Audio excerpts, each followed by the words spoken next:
Hi, this is Tim of the 1916 Company. Welcome and thanks for logging on. If you love this watch, email me, Team Mosso at the1916company.com for purchase, pricing, and availability questions regarding this watch.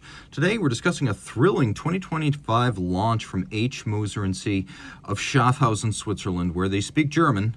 They made the Streamliner Vantablack Blue Baguette Sapphire, which is what I hold in my hand. There are not a lot of large-scale German-Swiss watchmakers, and Moser has defined itself with distinctive designs and low-key branding, and this embodies both. So the Streamliner is their sports watch. In stainless steel, the watch you see right here is 40 millimeters in diameter, admirably thin and only 12.2 millimeters thick. And if we measure the first link on each side to its opposite number, we get a total equivalent lug-to-lug dimension of 45.8 millimeters. Taking a look at the watch on my wrist, which is 16 centimeters in circumference, it wears nicely, comfortably, handsomely. The Streamliner came out in 2020, and this watch wears a lot like the basic Streamliner Center Second. It's an easy watch to wear. It'll fit elegantly underneath a dress cuff. Most impressively, though, if you look at where the lugs of the case are compared to my wrist is fairly tiny at 16 centimeters. For a man, that's not big, but you can see how this could easily be worn on a wrist that's considerably smaller, 14, maybe even 13 and a half centimeters circumference, and yeah, it'll fit underneath a tight sleeve or dress cuff. The bracelet's beautiful. Now, the whole watch, the Streamliner series, they're all designed to evoke the 70s, but not one particular reference. You don't look at it and say, oh, it's a Nautilus, or oh, it's a Royal Oak. It's not.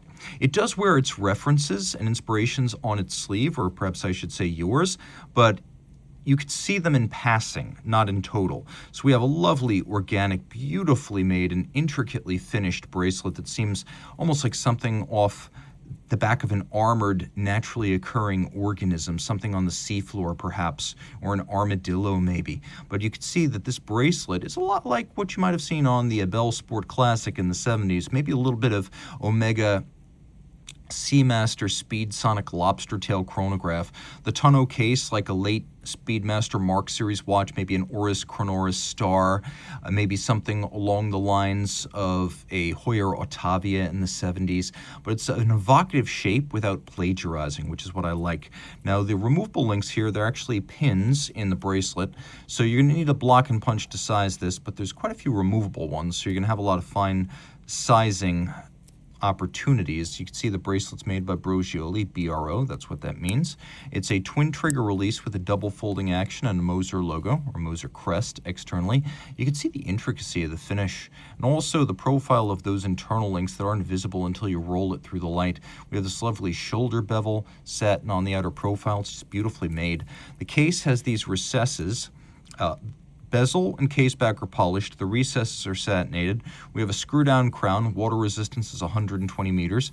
We've got 60 beautiful baguette-cut blue sapphires in the bezel, and they amount to 2.9 carats in total. They are gorgeous, and I find that for some reason there is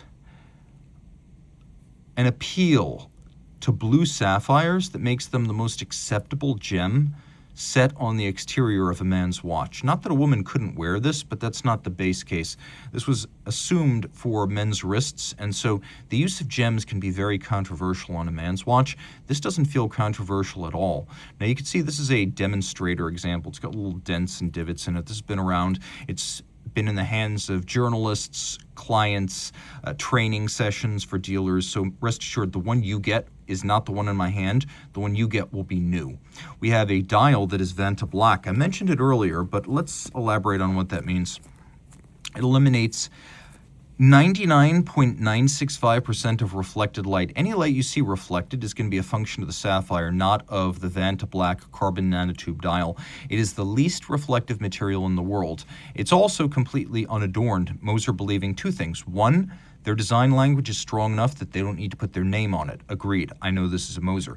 Two, they don't write Swiss made for the very specific reason that it is a 60% minimum value standard, and they would rather not be lumped in with the 60% Swiss made crew, so they don't put it on their dial on the basis that their watches are 95 to 100% Swiss made. The dial also features hands at center with a three-dimensional Globalite ceramic-based lume, and you can see that we've got a dramatic boxing to the edge of this cambered sapphire. Let's take a look at that Globalite in the dark.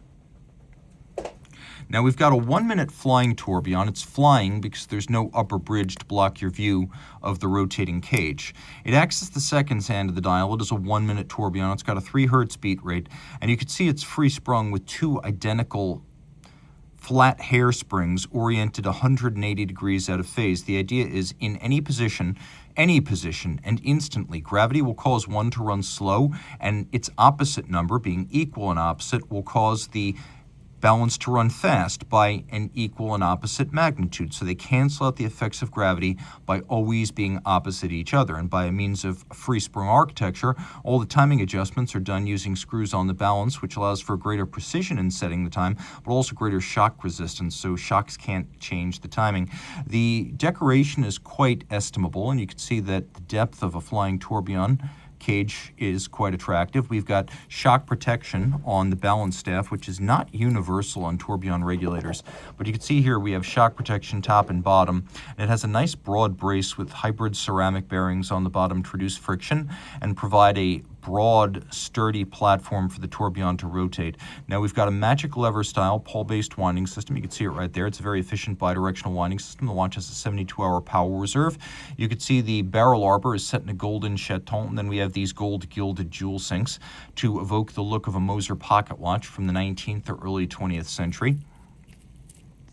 You can see in profile we have double-crested Moser stripes on nickel anthracite bridges, a machine-applied but handsome bevel. Screw heads are polished, the outer edges of the bridges are snailed, and the base plate is media blasted. It is a good-looking caliber. And that is the HMC 804, a movement that is 32 millimeters in diameter. Moser is a movement manufacturer, but it's probably worth mentioning that they make more. Moser doesn't just build the movement, it builds its own balance, hairsprings, and escapements through its precision engineering subsidiary, which is in-house in Schaffhausen. And it is an extraordinarily rare thing to be able to make your own hairsprings, balances, and escapements. Jaeger-LeCoultre does not. Zenith does not. F.P. Journe does not universally make all of those parts in-house.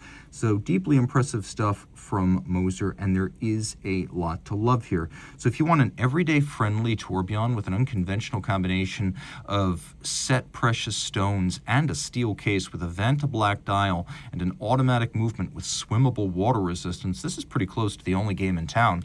So reach out to Team Mosso at the 1916company.com for purchase and pricing details.